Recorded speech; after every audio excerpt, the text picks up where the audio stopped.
Thank you. See, I forgot that fast. Good evening, everyone, and welcome to the webinar. As you know, the Supreme Court of the United States struck down affirmative action, meaning that it is no longer in place. This evening, we will discuss what that means and where we go from here. Before I introduce tonight's guests, I would like to establish some norms. Please make sure that you stay on mute for the entire webinar session. If you do have questions, please type them in the chat. Myself and other sorors will be checking the chat and make sure that we have all questions answered and accounted for. So without further ado, let me introduce our special guests. Reverend and Attorney Augustus Corbett passionately champions racial justice and civil rights. With extensive legal experience spanning 15 plus years and nearly 4 decades in ministry, he lives out this commitment in both his professional and personal spheres. He co-founded Corbett and Corbett alongside his daughter, a Dallas-based law firm that handles civil rights, personal injury, criminal defense, and family law cases. The firm's civil rights practice focuses exclusively on police brutality and racial discrimination. Additionally, Reverend Corbett and his daughter Chloe founded the Lazarus Law and Justice Project, dedicated to freeing the wrongfully convicted. Reverend Corbett also authored several books, including the best-selling Education in Justice: How Public Schools Fail Black Boys, an unwavering dedication to racial justice and Black empowerment as marked his life. Chloe Corbett is a proud Thurgood Marshall School of Law graduate and HBCU Law School in Houston, Texas. In late 2018, Ms. Corbett joined her father to establish Corbett and Corbett Law Firm. In 2019, Ms. Corbett and her family experienced racial profiling and discrimination at a movie theater and by police officers in Dallas. This profoundly impacted an incident led by Ms. Corbett and her father to establish a civil rights division within their practice, specifically focusing on police brutality and racial discrimination claims. She is admitted to practice in the U.S. District Courts for the Northern District, allowing her to advocate in federal court for plaintiffs who have faced discrimination. Ms. Corbett's approach to legal representation is characterized by her attention to detail and genuine compassion. Beyond her legal work, Ms. Corbett actively participates in her church and local community. She loves traveling, reading, spending time with her family and friends, and playing with her energetic lab named Grace. So without further ado, our speakers will begin their presentation. Thank you so much, Deborah, for this invitation and giving us this platform to talk about such an important issue, and an issue that my father and I are very passionate about. And we use our platforms to speak about racial injustice, to speak about systemic racism, and to speak about what the Supreme Court has done with affirmative action, which we profoundly disagree with. So I want to thank you for giving us this platform. I have many colleagues and friends who are a part of Sigma Gamma Rho. So I've seen up close and personal the commitment to community service and just serving our community that your organization and sorority has done. So I want to thank everyone who has joined us today to listen to this presentation. And hopefully you all will take some information and insight with you so that you can be an impact on your own personal communities and be proactive in fighting what we're up against. And we're up against a lot. We're going to go through that today.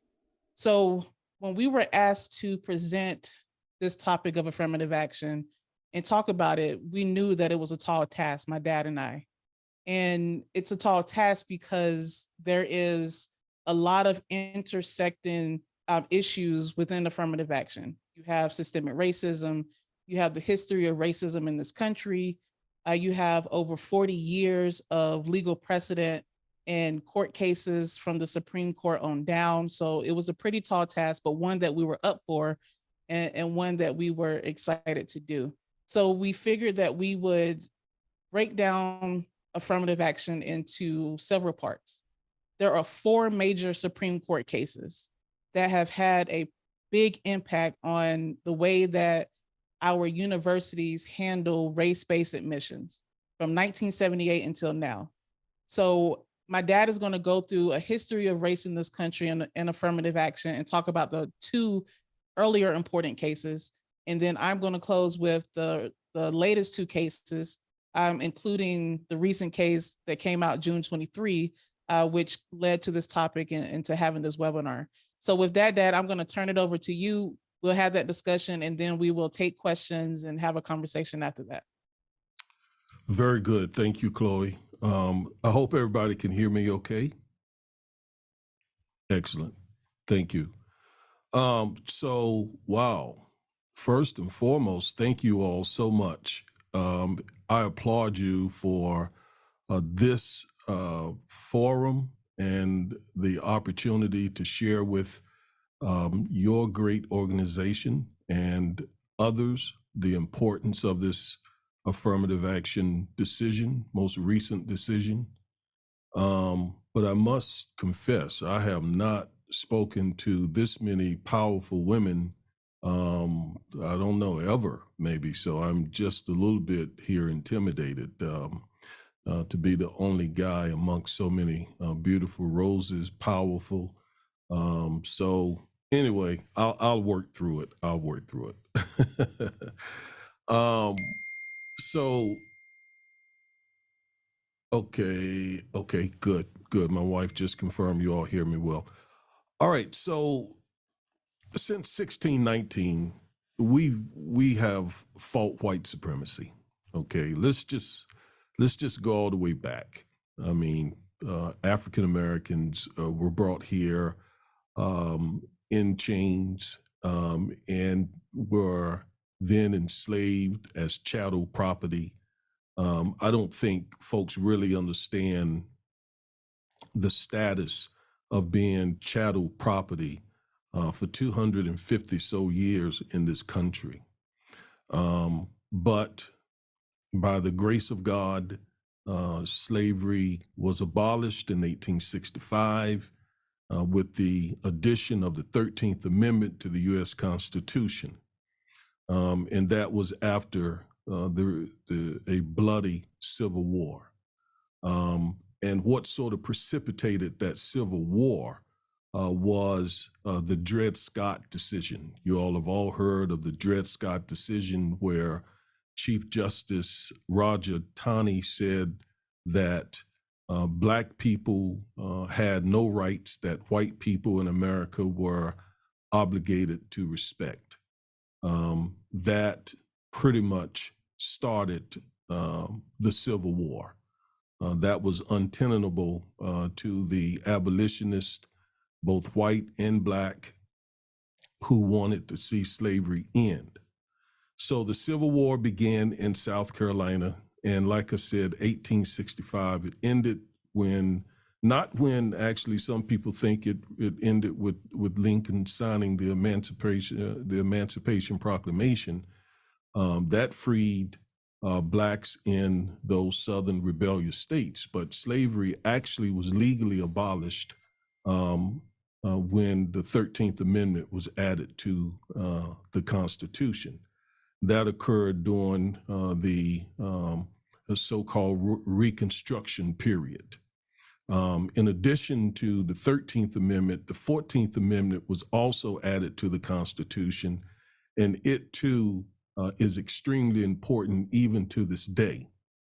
It does many things, but three things in particular that affect our lives on a daily basis. Number one, it gave African American citizenship because, again, Chief Justice Roger Taney, some folks call him Tani, I call him Tiny. And I said that as a pejorative. But when he said that Blacks didn't have any, and by Blacks he meant whoever was born of an African woman, was not a citizen, had no rights in this country that whites were obligated to respect. So that was dealt with the 14th Amendment, because the 14th Amendment gives us what is commonly called birthright citizenship. By the way, it is something that the GOP is trying to undermine as we speak. Ron DeSantis has said that he will try to undo birthright citizenship if he becomes president, and several of the other GOP candidates have said the same. That is very sobering, very, very sobering, because again, without the 14th Amendment, African Americans would not be considered citizens of this country. But not only did it give us citizenship, it also gave us due process rights, which are real important, because before the government can take a right from us or impose some sort of sanction against us, it must give us due process rights. It must respect our due process rights. It must give us notice and the opportunity to be heard before it can take certain actions. Also, the 14th Amendment has what's called the Equal Protection Clause. And it is the Equal Protection Clause that is at issue in the affirmative action case. But basically, it stands for the ideal that people, U.S., not just U.S. citizens, but people in the United States of America should be treated equally under the law. And we all know that that does not happen quite often. So specifically, the Equal Protection Clause of the 14th Amendment requires that states do not use race to discriminate against people. I will talk about that in just a moment. That is extremely important. And then the 15th Amendment was also added to the Constitution, which says basically that our right to vote shall not be abridged. We know also with all of the voter suppression laws and the grandfather clauses and all the other poll taxes and everything that that whites have done over the years, racial gerrymandering, et cetera, the 15th Amendment has been violated many times. To enforce the 15th Amendment in the 60s, Lyndon Johnson signed into law the Voting Rights Act of 1965, which, by the way, has been gutted, okay, by this activist court that we're dealing with right now. Chloe is going to get more into that later. So if we can, let's go back to the 14th Amendment Equal Protection Clause, because, again, it is at issue with the affirmative action decisions. So we went through that Reconstruction period where we did get those Reconstruction clauses added to, or amendments added to the Constitution. 13th Amendment abolished slavery. These three amendments, every African American should be able to cite what they do basically cold. The 13th Amendment abolished slavery. The 14th Amendment gave us citizenship, due process rights, and equal protection under the law. And the 15th Amendment, again, was or is intended to protect our rights to vote. So after the Reconstruction period, the South rose again in a period that's called the Redemption era. And that's when we saw the Black Code laws being enacted and the KKK was created and Jim Crow basically started. And Jim Crow lasted for the next 100 years, right into the 60s. I'm old enough to remember segregation. I'm old enough to remember having to go to the back of the restaurants and go to the segregated side of doctors' offices. I was in a segregated elementary school until my third grade. So Jim Crow, I remember sharecropping, contract labor. I remember all of that in my lifetime. I'm 61 years old. But with the Montgomery bus boycott, desegregating the busing system in Montgomery, Alabama, which was recently in the news, with the Brown versus Board of Education case that the late, great Justice Thurgood Marshall led the legal defense team on seeing that the Plessy versus Ferguson case was overturned. The case you all remember, which said that segregation was okay so long as it was equal, the separate but equal doctrine. The Brown versus Board of Education case overturned the Plessy v. Ferguson case. And that sort of brought the beginning of the end of the Jim Crow era. Then we get into the 70s and to try and redress some of the issues that we have faced as a people, being enslaved for 250 years, 100 or so years of Jim Crow. In the 70s, I doubt that you all are familiar with the 70s, but it was a time when, the civil rights movement had just achieved some great things. For example, in 1964, we got the Civil Rights Act passed, which enables us to go to restaurants and sleep in hotels. Without that, we would still have to sleep in segregated hotels and eat at segregated restaurants. So 64, we saw the Voting Rights added, and it was a Texan, Lyndon Johnson, who signed it into law. We also got the Voting Rights Act of 1965, which has been unfortunately gutted by this activist court. We saw the enactment of the Equal Opportunity Commission in 65. So the 70s were, we were sort of feeling ourselves. Things were going in the right direction. It was 100 years after slavery, and it was like almost sort of like a second Reconstruction. And one of the things that was done during that era was the creation and implementation of something called affirmative action. Okay. Schools and universities and employers, the government, the military actually integrated in, I think it was the 50s under Eisenhower. But in the 70s, the affirmative action programs started coming into play. Well, in 1978, the first case challenging affirmative action occurred. A man named James Bakke, a white gentleman who applied to a medical school in California. He applied to the University of California at Davis, and he was rejected.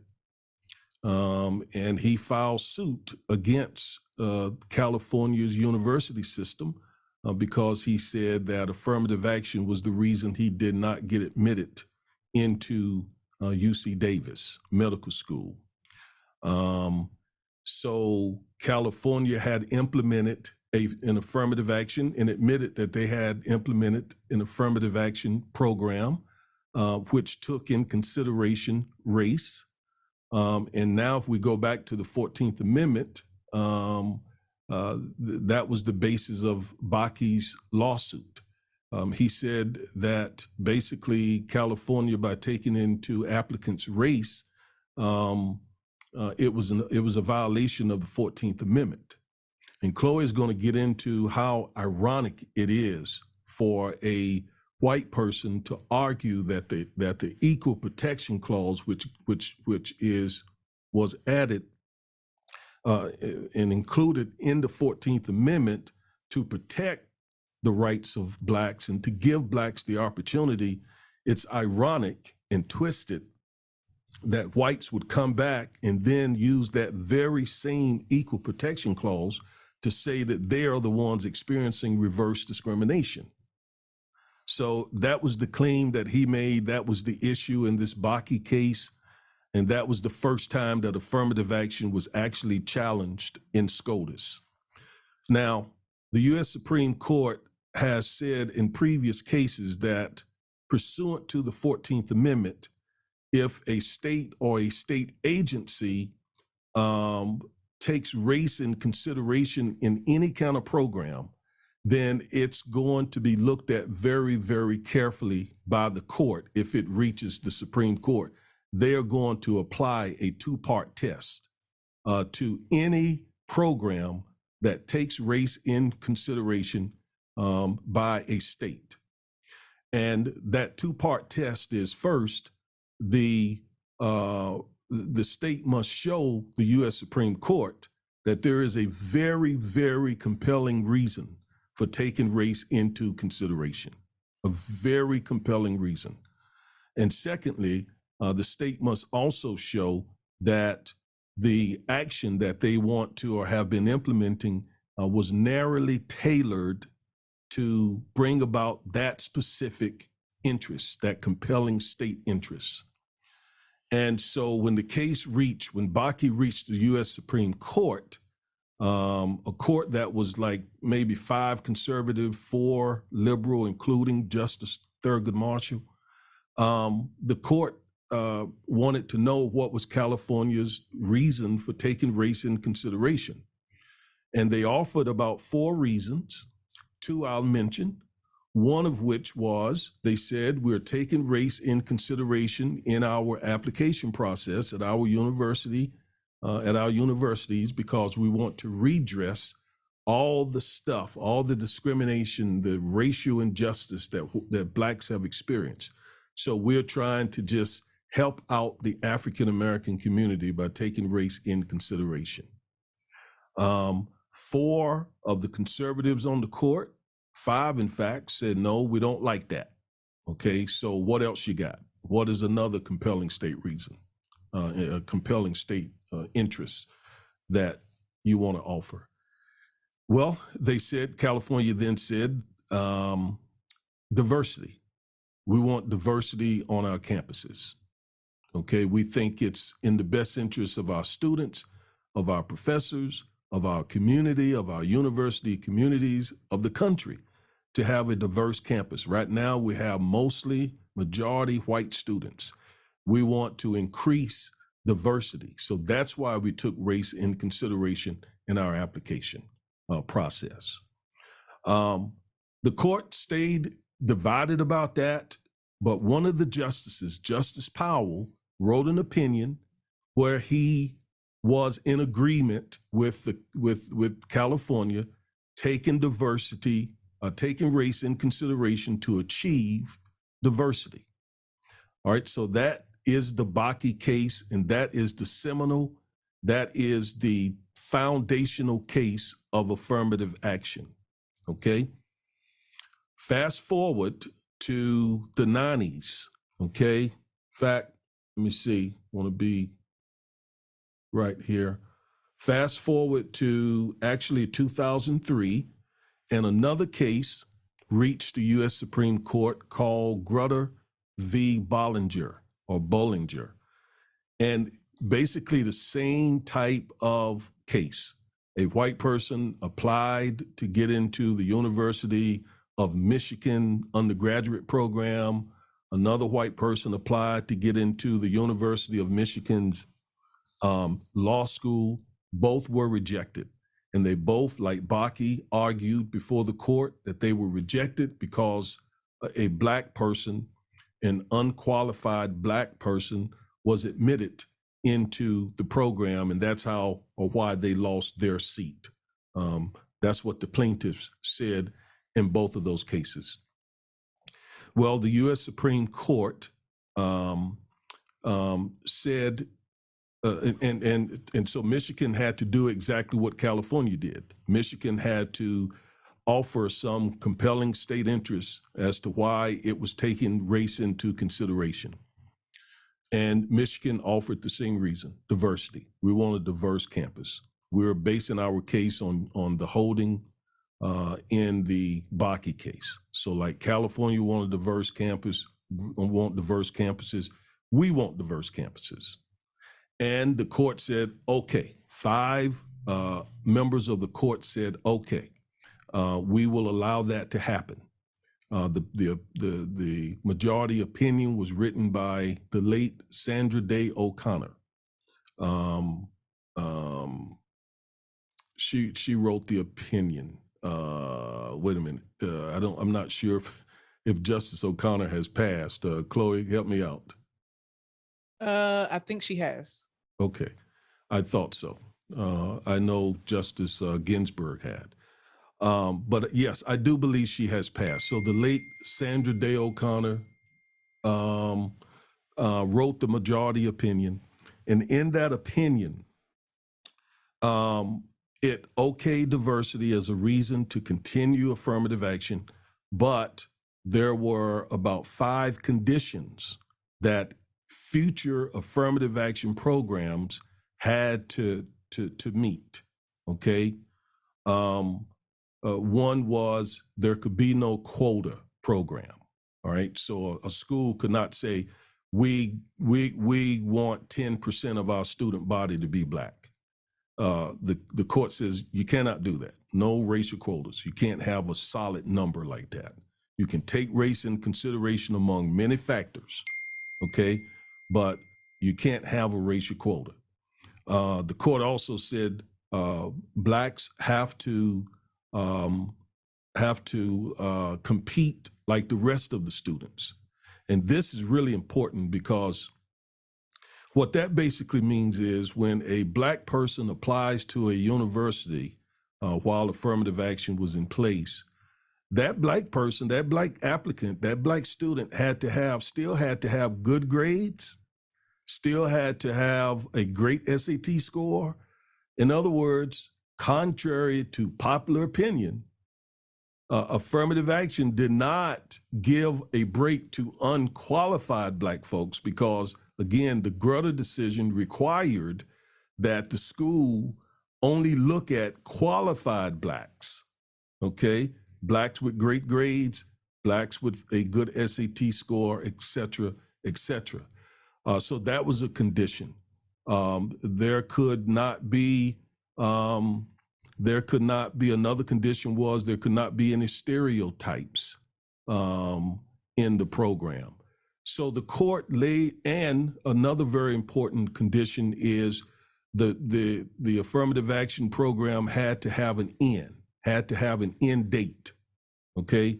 So as far back as the Grutter case in 2003, affirmative action was pretty much at that point, okay, on its dying legs, because the court said we're going to approve it this time, but future programs must have an expiration date. In fact, in the Grutter decision, Justice O'Connor wrote that hopefully in 25 years, we won't need affirmative action anymore. She said that back in 2003, and we're actually in the 20th year of that, I believe. And nonetheless, though, those were several of the conditions that schools and other state agencies had to have in place in order for them to pass the test, both the strict scrutiny test as well as those conditions that the Grutter case outlined. And it was those conditions actually that the Chief Justice in this most recent case used to invalidate affirmative action. And with that, I will stop here because Chloe will get into that much more specifically and much more eloquently. Thank you so much, Dad, for giving us a rundown of the Reconstruction Amendments, the history of race in this country, and how it led up to affirmative action in the 1970s and tackling those first 2 cases. So right now we're still in the mid 2000s. The last case that my dad ended, the Supreme Court made that ruling in 2003. So just 10 years later, affirmative action would be back in front of the Supreme Court. And the same man that brought that case before the Supreme Court in 2013 is the same man who are behind the plaintiffs, Students for Fair Admissions, that ultimately overturned affirmative action in 2023 this year. And we'll get into that.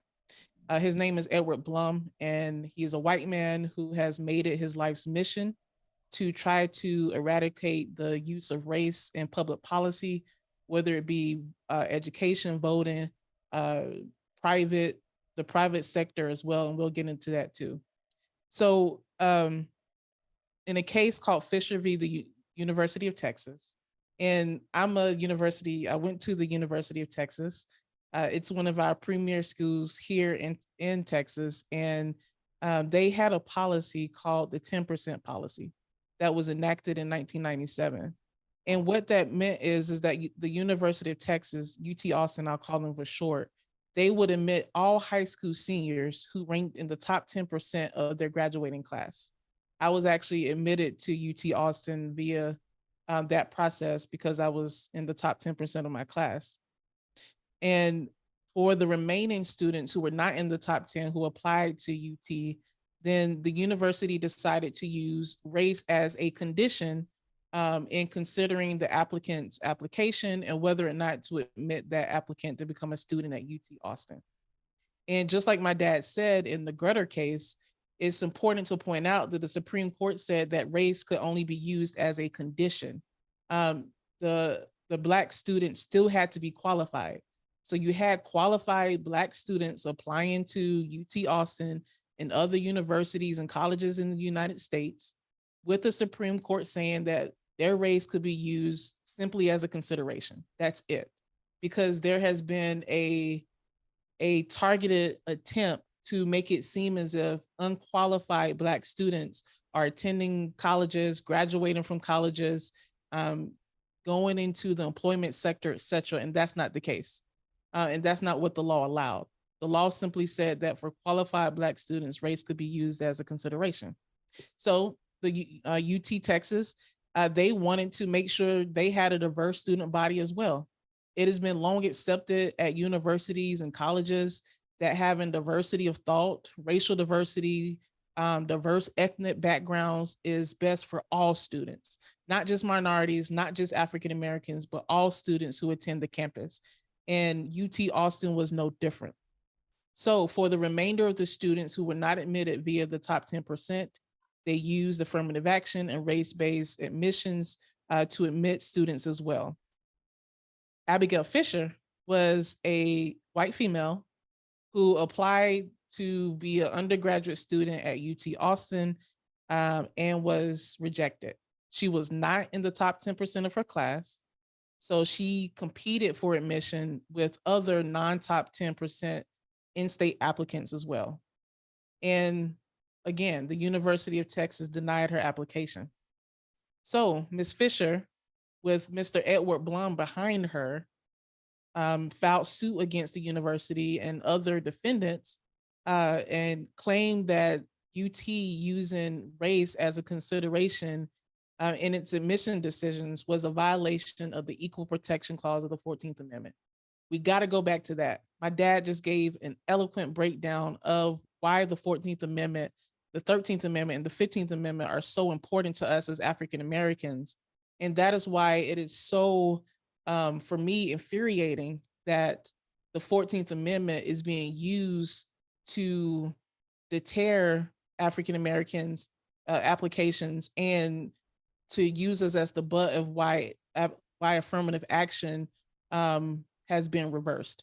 Because just like my dad said, when our ancestors who were enslaved and then subsequently freed via the 13th Amendment, we were not considered citizens. We did not have any rights under the Constitution. So the United States Congress enacted and ratified the 14th Amendment to give us citizenship, to give us due process rights, and also to give us equal protection under the law. So what does equal protection mean? It means that when laws are enacted, when the government does something, that African Americans, individuals, we must be protected equally as our white counterparts as well.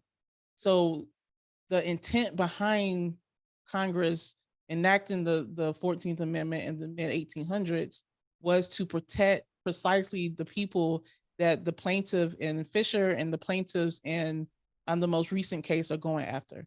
So that is why, in my mind, it is so infuriating that the Supreme Court has now ruled that considering race is a violation of the Equal Protection Clause. So at that point, with the Fisher v. UT case, the Supreme Court did not say at that point that considering race violated the Equal Protection Clause. It said that as long as UT used race and it was narrowly tailored to pursue greater diversity, then race could be considered and it would not violate the 14th Amendment. So that was the law of the land from 2013 until 2023 for 10 more years. So under Bakke, under Grutter, under Fisher, affirmative action was still the law of the land. The Supreme Court had not said that using race-based admissions violated the Equal Protection Clause, but it did put conditions onto using race-based admissions. And with Justice O'Connor's opinion, basically saying that within 25 years, in her opinion, race should not be a consideration for admissions. We knew, those of us who followed the court and followed the way that legislation works, we knew that affirmative action was going to be on the chopping block, and it was. So that leads us into this current case, Students for Fair Admissions versus Harvard, and then there was another sister case versus the University of North Carolina. So let's talk about the plaintiffs, Students for Fair Admissions. The same man who was behind Abigail Fisher, the white woman who was denied from UT Austin, is the man that created this plaintiff group, Student for Fair Admissions. And what he did was he targeted Asian applicants to Harvard and to other universities. For some time, there was some chatter that Asian applicants felt that because of affirmative action, they were being denied from admission to these universities in greater numbers, and they blamed affirmative action for that. So, you know, Mr. Blum, he was able to find the right type of supposed victim with the Asian applicants to start this group, to start this activist group, and have them be plaintiffs in this case. So this plaintiff group, the Students for Fair Admissions, sued Harvard College. And again, they alleged that by discriminating against Asian American applicants, that that violated the Equal Protection Clause of the 14th Amendment. Now, again, Harvard admitted that yes, they used race as one of many factors in its admission process, but they argued that their consideration of race was in line with what the Supreme Court had ordered or had decided with the Fisher case, with Grutter case, and with the Bakke case. So the question before the court in this case, again, was whether or not the race-based admissions, one, could race be used as a factor in admissions? And two, was the use of race, did it violate the Equal Protection Clause? And let's start with the second question first. The Supreme Court ruled in June of this year that yes, using race as a consideration in admissions violates the Equal Protection Clause of the United States. And I'm going to read to you a part of what the Supreme Court said. It said that the Harvard and UNC programs cannot be reconciled with the guarantees of the Equal Protection Clause. Both programs lack sufficiently focused and measurable objectives warranting the use of race, unavoidably employ race in a negative manner, involving racial stereotyping, and lack meaningful points. We have never permitted admission programs to work in that way, and we will not do so today. So this was from the opinion of the Chief Justice Roberts. And I have to go back to what my dad mentioned before about why we feel that this is the activist court. So there are 9 justices on the Supreme Court. Currently, 6 of those justices are conservatives, 3 are liberal. And if you have kept watch on the decisions that the Supreme Court has ruled in the past couple of years, you'll see that I believe there is an agenda and there is conservative activism on this court. And unfortunately, higher education and affirmative action has been in its forefront and has been a target of that. And you can see that with this decision. So I want to read a little bit more of what the Supreme Court said in that case. It said that a benefit to a student who overcame racial discrimination, for example, must be tied to that student's courage and determination, or a benefit to a student whose heritage or culture motivated him or her to assume a leadership role or attain a particular goal must be found to that student's unique ability to contribute to the university. In other words, the student must be treated based on his or her experiences as an individual, not on the basis of race. So this is very important because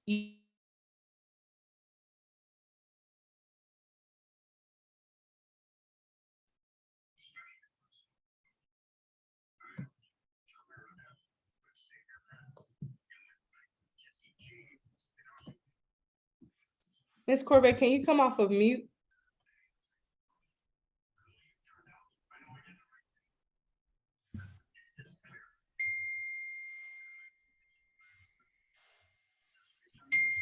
Ms. Corbett, could you come off of mute? I'm not sure if you can hear me. I don't think so. I'm a caller. Okay.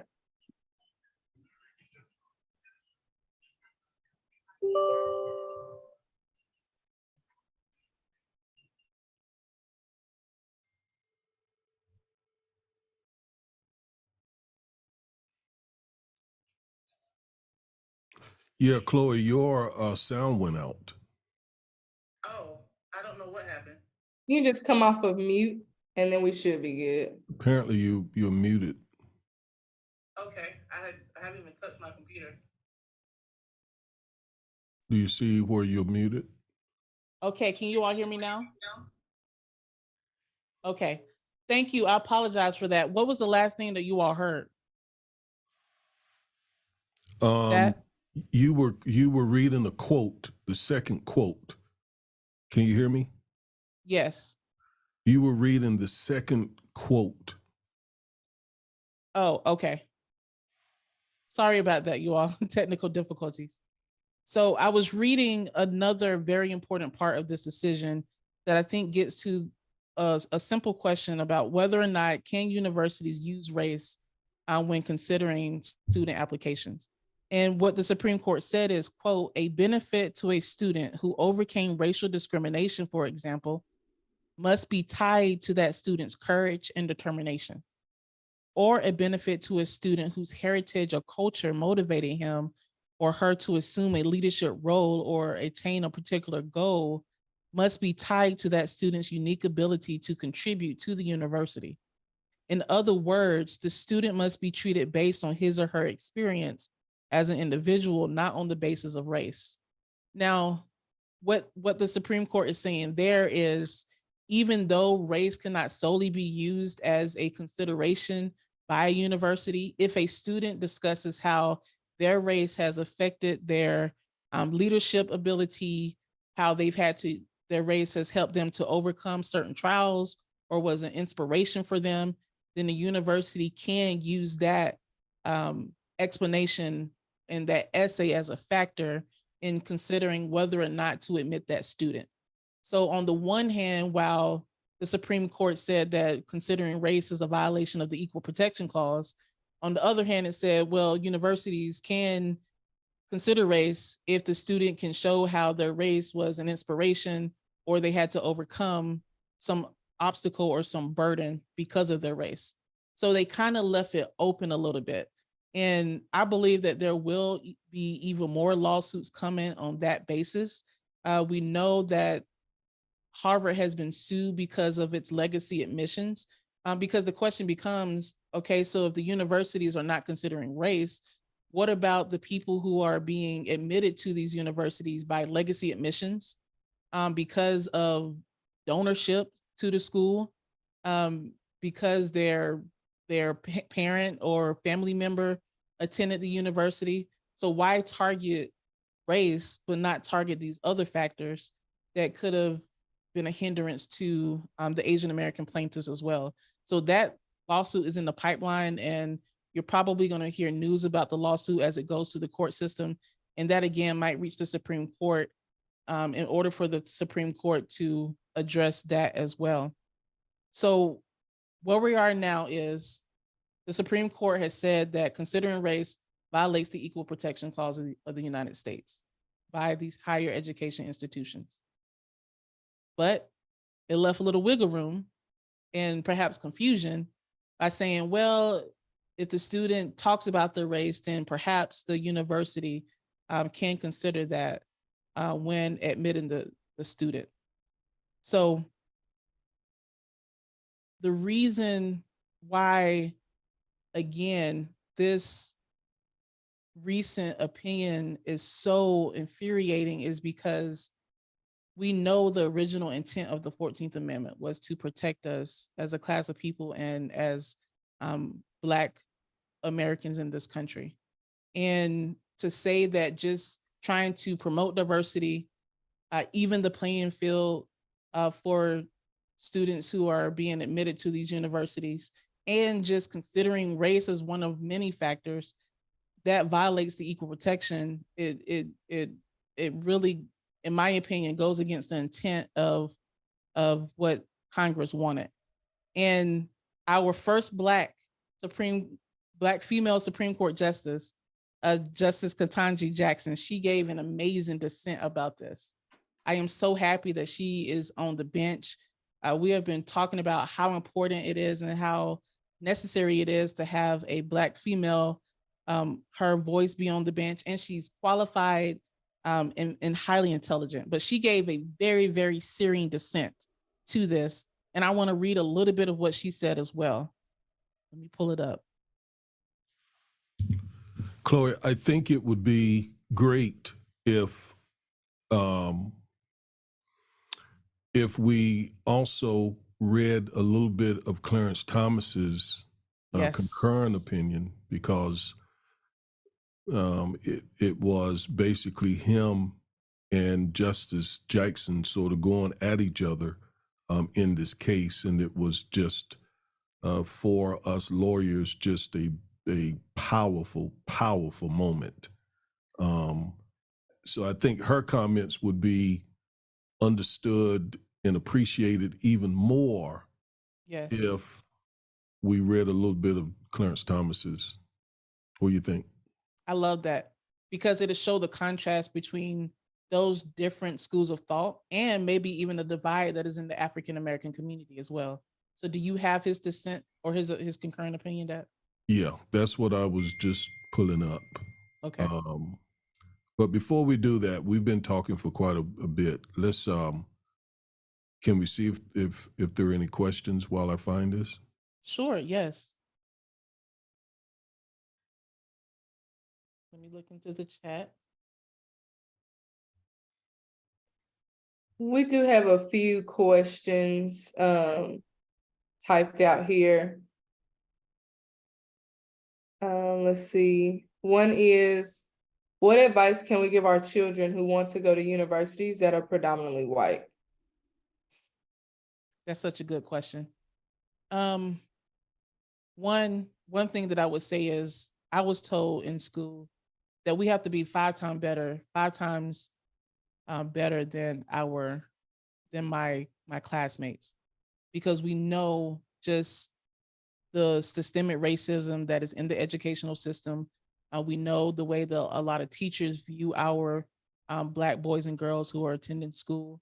And so there was always in my household a premium put on Bible books ball. We're people of faith, so the Bible was at the top. Our education came next, and then the ball represented any extracurricular activities that we wanted to do. I was in band. I played basketball. My brother played basketball. That's the first thing. The second thing is mentorship. I think mentorship is so important in having our Black boys and girls who can see people who look like them, who attended these universities, can give helpful information, can give guidance, can give tips. I think it's important. And so that's why having Black teachers in the classroom through K through 12 is important.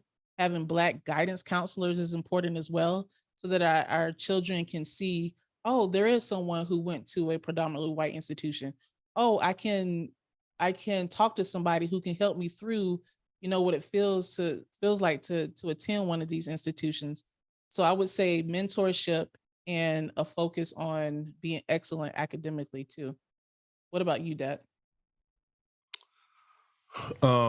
Ditto. Um, it is, or it should be mentioned, though, that there is stiff competition for the seats at these white schools, especially now that affirmative action has been basically gutted. So without affirmative action, quite frankly, there are probably enough white students uh, uh, that could fill all the seats. So that's one of the reasons why, if not the top reason why affirmative action was so important, because of the sheer numbers. We live in a majority white country. It won't be that way for long, but for every, I don't have any stats, but for every highly qualified Black applicant, one could guess there are 10 highly qualified white applicants. So the universities could just fill all the slots with white students. Affirmative action was the very thing that they used to say, no, we're going to give qualified Black students this seat for this reason, and we are taking into consideration the person's race. But without that consideration, I don't know. It's going to be. It could be quite difficult getting into these schools, and you also have the attorneys generals, the attorneys general in these states that are instructing, and governors in some cases, that are instructing the universities in their states to, you better not. I mean, they are instructing the universities, you better not take race in consideration. Diversity is no longer important in this state. So you not only do you have the court saying that affirmative action is over, but you have the politicians, especially in these red states, pushing it, and they are pushing it hard. I think Chloe is going to talk about that later. Yeah, I will also say too, if the student wants to look at other alternatives, you know, perhaps look at HBCUs as well. I went to a HBCU law school. I went to a predominantly white undergraduate school, and then I went to a HBCU law school. And the contrast was great. But I feel like at my HBCU law school, I was given a sense of family. My teachers and professors were more invested in me. There was still diversity of thought because we're not a monolith as African Americans. We have varying opinions and experiences, etc. And so I was still able to get that at a HBCU and get a quality education and really get an education that focused us on going out into the world and being able to present ourselves, being able to speak up for ourselves, and really be ready to go into the courtroom, in my case as an attorney, and do what I needed to do to represent my clients. You went to a HBCU undergrad, Dad. What was your experience like? Yeah, HBCU undergrad and law school. And law school, yeah. Yeah. But some of our kids want to go to predominantly white schools, and Right. it's just tougher now. But you said something earlier, Chloe, that I think need to be highlighted and emphasized to answer this question, this great question. The court said that race cannot be a factor, but it doesn't mean that race is not important to show a student's character, to show a student's resilience. So let's say that an African-American student wants to get into Harvard, UTA, whatever. Perhaps that student can say in their essay that as an African-American student, I faced a lot of discrimination, or my parents were poor, but I worked hard, I studied hard, and I was able to keep my grades up. My father was not involved in my life. So when the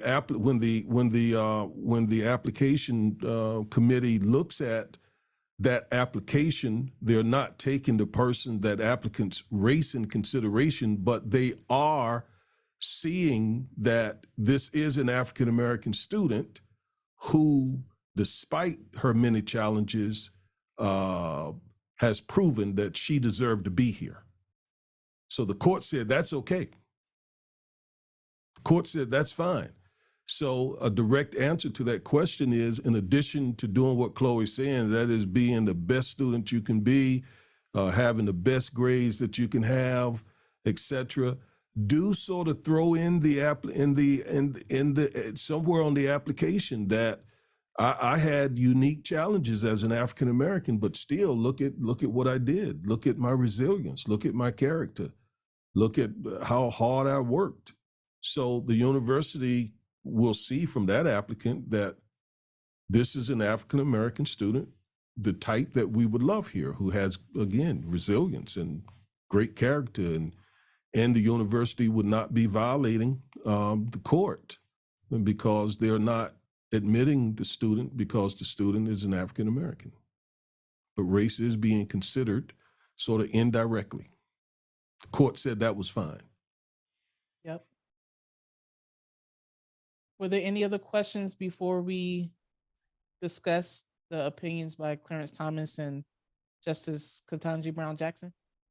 I have one. It says, you mentioned earlier that some presidential candidates are running on the promise to undo the birthright citizenship. Do you know what that could potentially look like for us? That is just amazing for someone to say that they intend to question birthright citizenship, under the 14th Amendment. That is radical. That is wild. That is sort of beyond belief, but it shows you what we're dealing with here and who we're dealing with. They're kind of filling themselves, right? They control the court. 6 relatively young people control the court. So they're feeling like whatever we do now, we can get through this court. Chief Justice John Roberts spent his career before being appointed to be the Chief Justice. He spent his career fighting voting rights and affirmative action.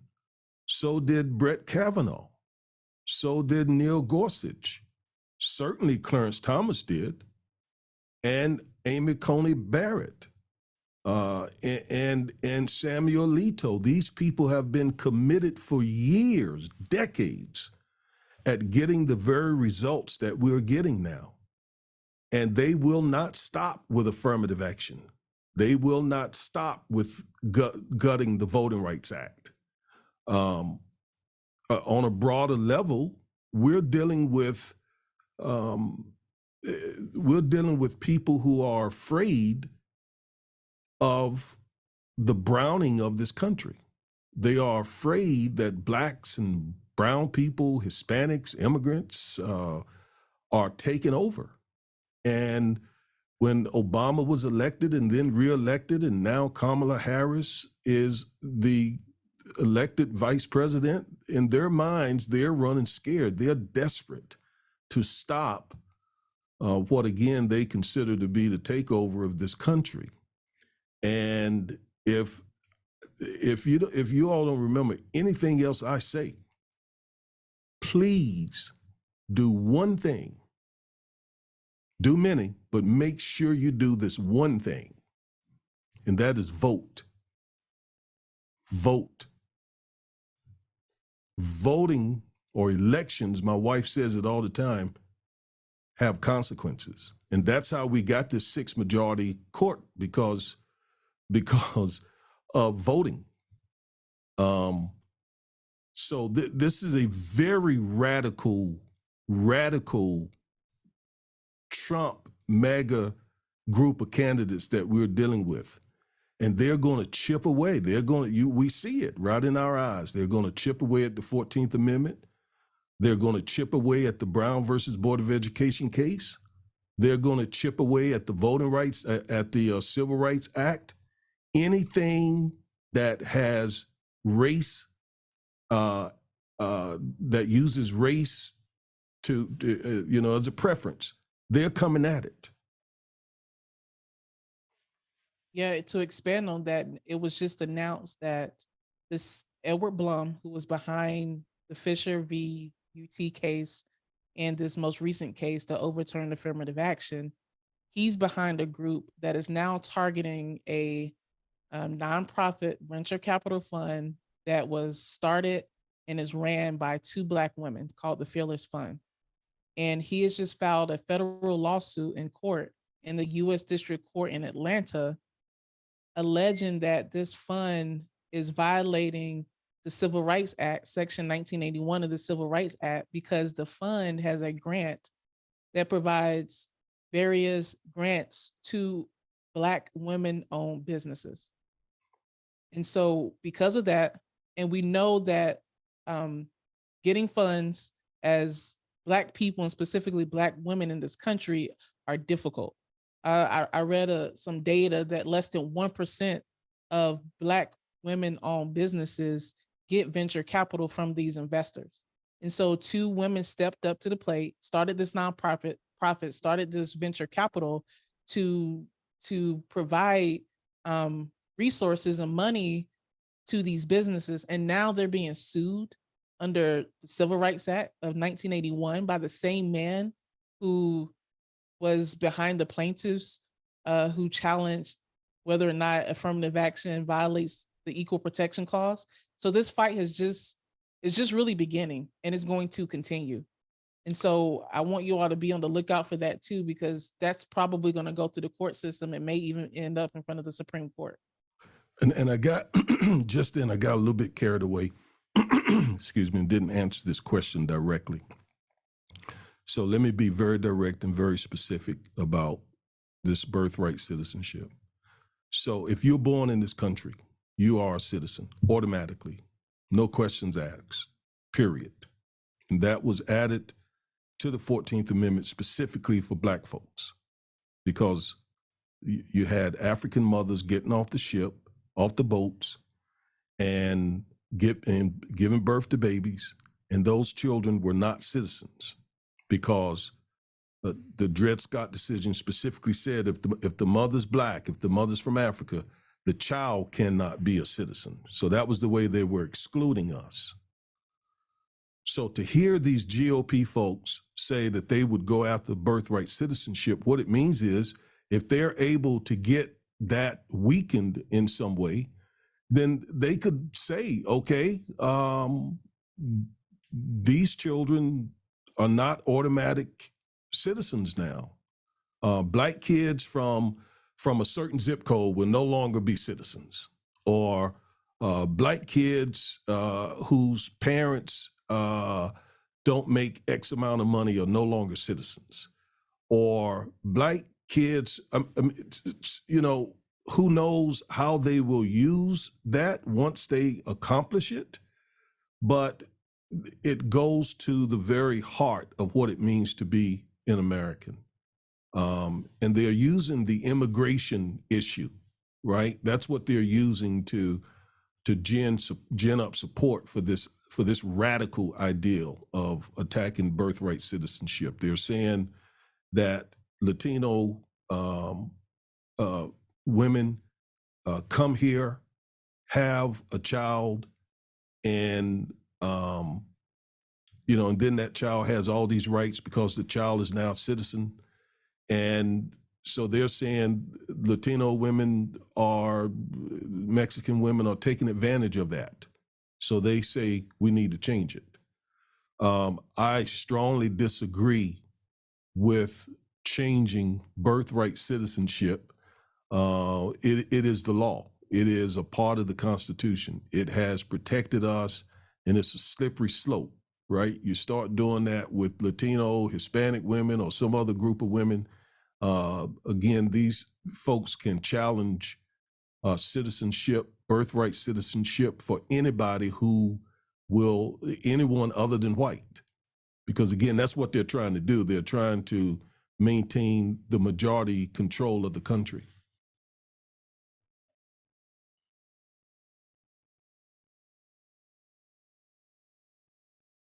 And by the way, if I sound alarmed, it is because we need to be alarmed. We are really facing some crazy stuff in this country, okay? And it didn't just get crazy. It just got crazier when Donald Trump hit the scene. And because he has said to white America, if you don't fight back, these people are going to take your country. And so that's what they're doing.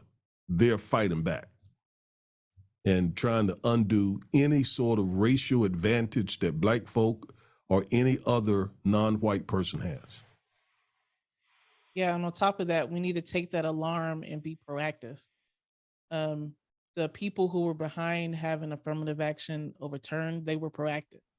And, over decades, affirmative action was slowly eradicated, slowly tightened up, slowly. There was a plan behind it. And so we must do the same when it comes to these type of issues and other issues as well. And the best way to do it is voting, just like my dad said, because who appoints the Supreme Court justices? Presidents. And, who writes legislation that could overturn certain constitutional rights? Congress. And those people are elected.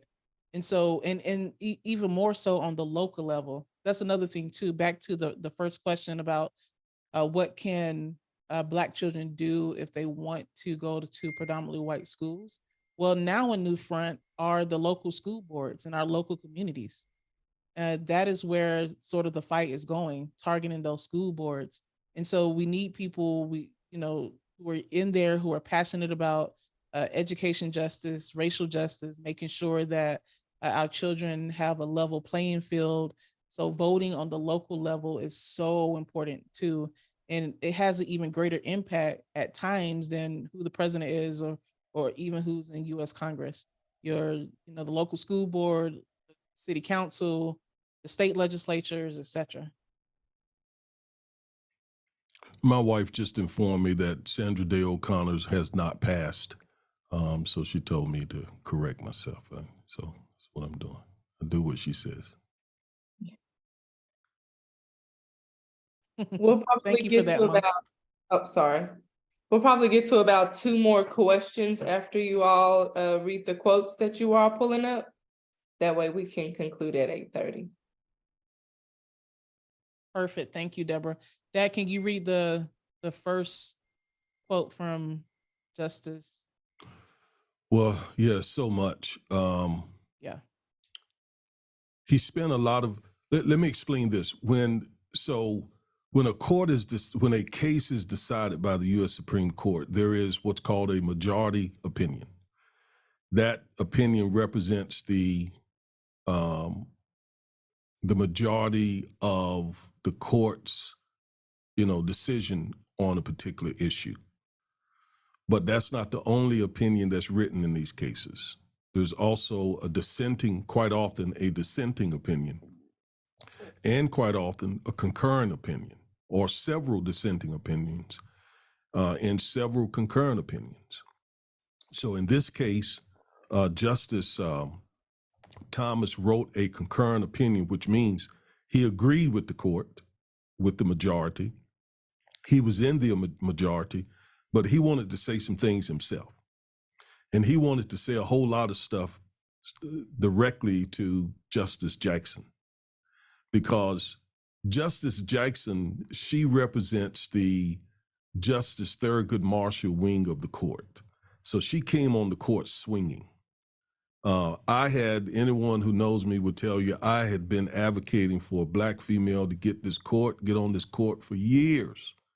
I wanted a sister on this court because I knew that, I came from a long line of very strong women. My mother and aunts, I grew up with about 7 or 8 aunts, and very outspoken and strong women, and my grandmother and so forth. So I knew we get a sister on that court, she was going to have at Justice Thomas, who had been on the court a number of years, wreaking havoc for Black folks. So they went at it in this case. So he says things, and he was personal. Typically, they don't call each other's names in their opinions, but he went there on her. For example, he says Justice Jackson has a different view. Rather than focusing on individuals as individuals, her dissent focuses on the historical subjugation of Black Americans, invoking statistical racial gaps to argue in favor of defining and categorizing individually by their race. As she sees things, we are all trapped in a fundamentally racist society, with the original sin of slavery and the historical subjugation of Black Americans still determining our lives today. Well, yeah, I agree with Justice Jackson. The panacea she counsels is to unquestionably accede to the view of elite experts and reallocate society's riches by racial means. Let me jump down here. He says, there's one part in particular.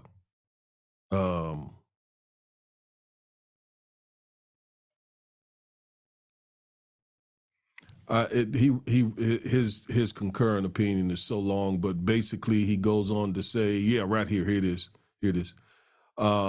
Worse still, Justice Jackson uses her broad observations about statistical relationships between race and select measures of health, wealth, and well-being to label all Blacks as victims. And that is what you will hear from our conservative brethren, Black conservatives. And there ain't a thing wrong with being conservative. I'm conservative on some issues. But I don't want to conserve white supremacy. I'm very progressive where the race is concerned. But he's basically saying that she is one of these victimologists by pointing out in her dissenting opinion why affirmative action is still needed. And the Constitution is not colorblind. So Chloe, read that part.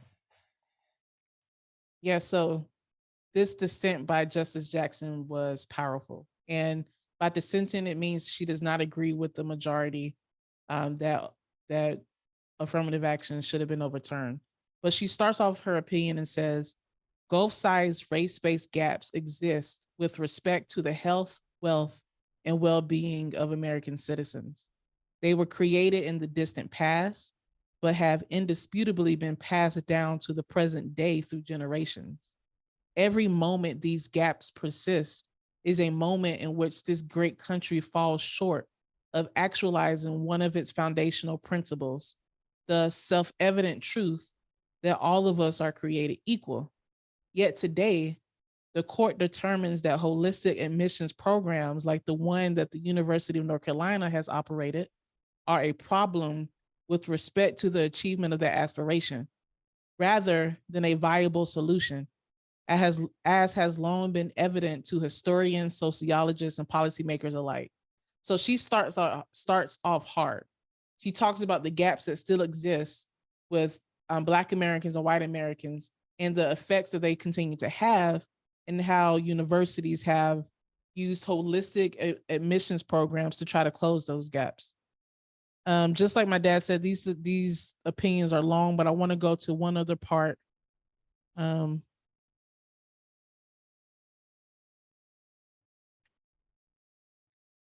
So she quoted Justice Thurgood Marshall, who is the namesake of my great law school, saying, quote, 350 years ago, the Negro was dragged to this country in chains to be sold into slavery, uprooted from his homeland and thrust into bondage for forced labor.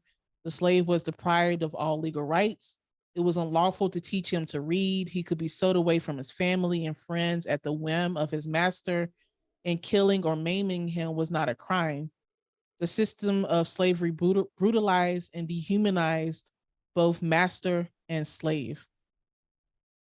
So again, she goes through the history that my dad went through at the beginning of this presentation. And I want to give one more point before I turn it back over and we answer questions.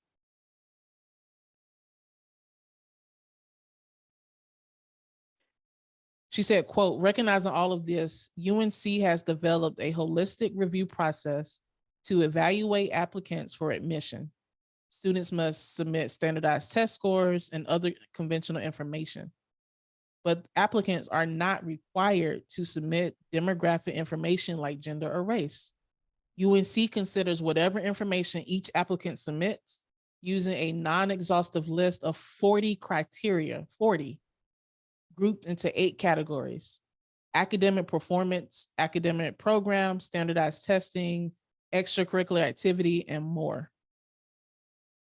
So she said that as one of those 40 criteria, reviewers may also consider the race or ethnicity of any student if that information is provided in light of the university's interest in diversity. So as one of those 40 criteria, she's pointed out that if a student wanted to disclose their race, the university could consider it in light of all of the history that she went through earlier in her opinion. I encourage everyone to look into Justice Ketanji Jackson, read this opinion. It's very powerful. I want to ask you all a question before you ask us a question. Let me ask you all a question. If the 14th Amendment was added to the Constitution to protect the rights of African Americans,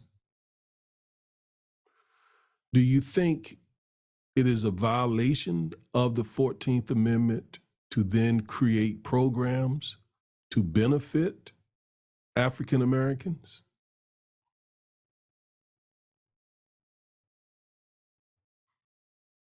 Did you all understand my question? I'll repeat it, because that's the crux of this whole debate.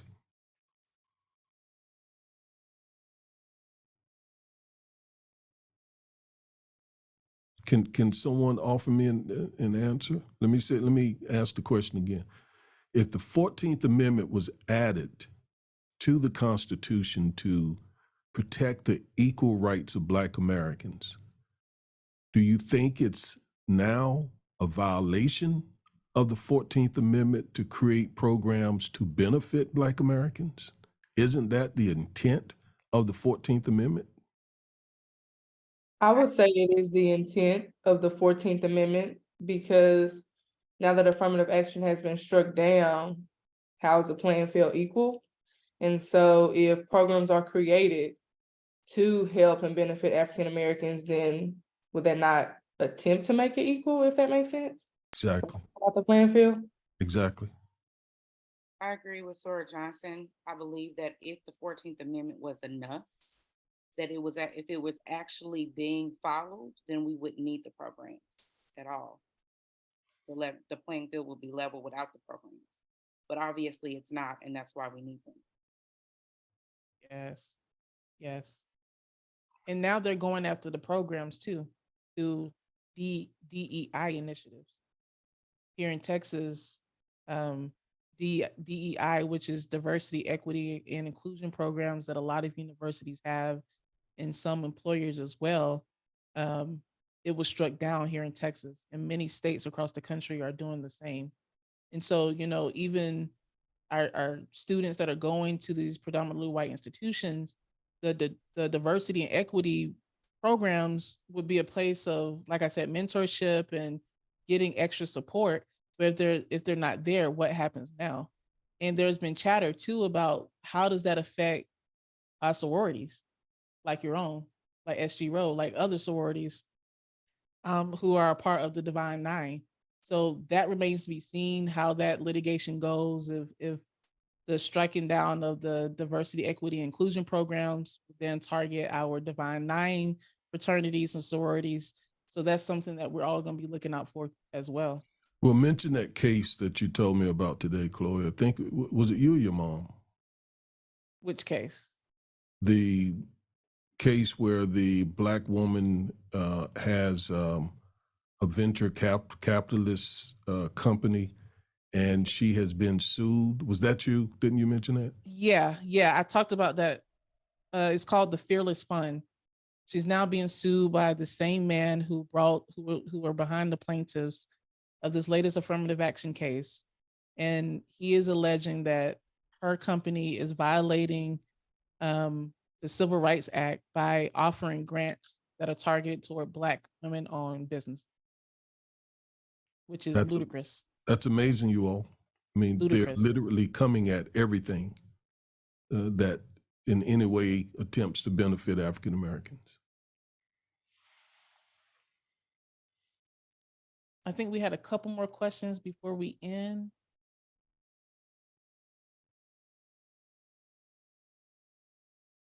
I think you're still muted, Sora Burns. Sorry about that. This one is a two-part question. First, how do we keep ourselves in the loop of major decisions being made by the Supreme Court in order to prevent things like this from happening in the future? That is such a good question. One, the Supreme Court has a website. Let me find it actually. Actually, it's easy, supremecourt.gov. And you can go up there and they'll post their docket and what the Supreme Court is deciding. So that would be one step. I would say take the first step, go to the Supreme Court's website. Also, follow like-minded creators, policymakers, lawyers who are in tune with these issues as well. We try to stay on top of issues that are coming out from the Supreme Court and other legislation.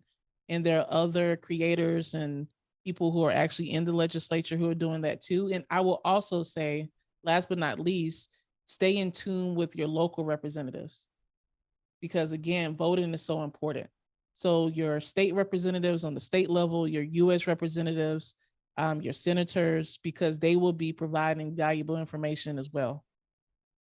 I didn't quite hear the question. Ms. Burns, could you repeat it quickly? Yes, sir.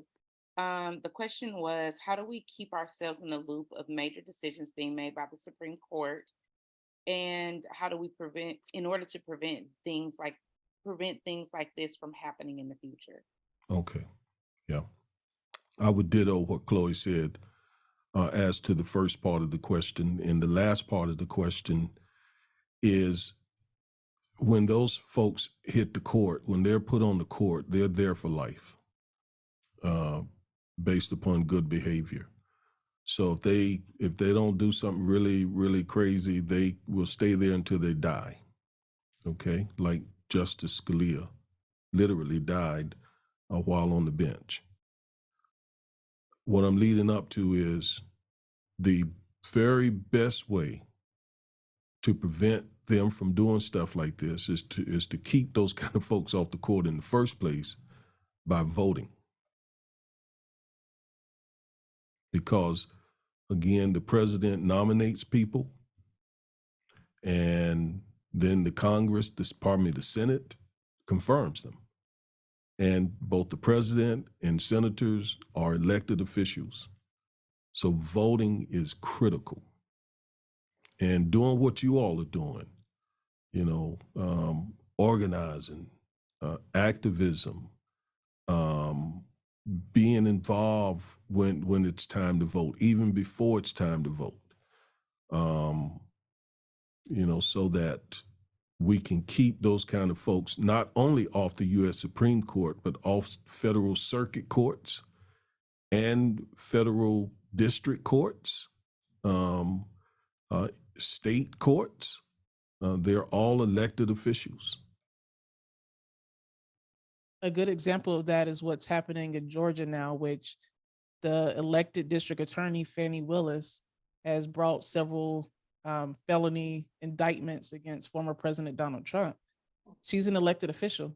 You know, the residents of Fulton County voted for her, and she's doing her job. So district attorneys are elected officials. Many judges are elected on the state district level.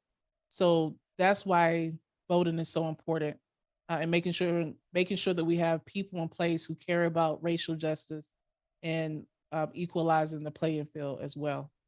And I would add one more thing. In addition to voting, some of you all would be wonderful people to be on, to run for office yourselves. School boards, Yes. city council, county commissioners, you know, so in addition to voting, run for office. Yes. I think that was the last question. I'm going to turn it over to our Madam Basilisk McGee. All right. Thank you, Madam Chair. Good evening, everyone. This actually concludes our webinar for this evening about the overturning of affirmative action. On behalf of Zeta Delta Sigma, I want to thank our special guests, Chloe and Augustus Corbett. I know you're on mute, but make sure you're just giving them a round of applause for speaking with us this evening. The information shared was been extremely enlightening. As a person who benefited from being in the top 10% and also, you know, affirmative action hiring and DEI programs, it's astonishing what's about to happen, and we have to get involved. And so I just want to make sure to encourage you all to take action and be proactive, as I said earlier. And when we have these webinars or you get involved in the community, make sure that you're participating. I also want to thank our social action chair, Deborah Evans, and our social action committee for coordinating and hosting this event tonight. I know it's a busy weeknight and school just started for many. So again, thank you to our guests, our affiliates, and all the SOARs that have joined this evening for coming on. And if you have any further questions, I know we didn't get to all the questions, make sure that you email SOAR Evans at zdssocialaction@gmail.com, and we'll make sure we get those questions to our guests, and maybe we can get that answered for you. But I want to thank everyone for participating and coming out this evening, but have a good night. Thank you so much for coming. Thank you all for having us, and thank you everyone who listened. You all have Thank a you very wonderful much. evening. Thank you so much. Thank Thank you you. so much. Yes. Thank you so much, y'all. Thank you. Thank you.